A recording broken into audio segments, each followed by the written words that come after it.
بسم الله الرحمن الرحیم. دا د دریم سپارې 15 درس دی. امید ده دا درس دا شیر لایک فالو سبسکرایب همچنان وکړئ.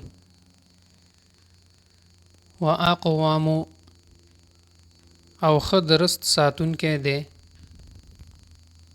وادنا او ډیر نږدې دی. الا ترتابو دې ته چې نشئ تاسو په شک کې.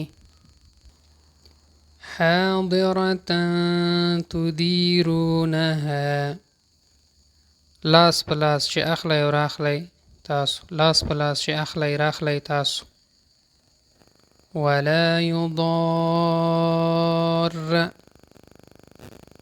او نه دي شي ورکولی تکلیف.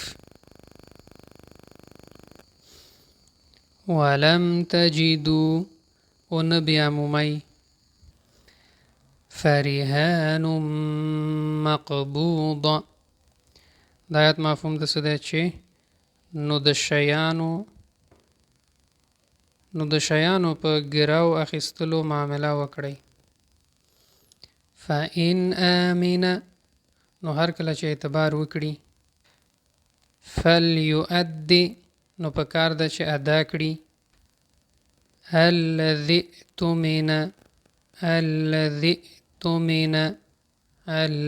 اؤتمن هغه چا سره چې امانت یې خودی شوی دی. امید دوستان درس مزه شوی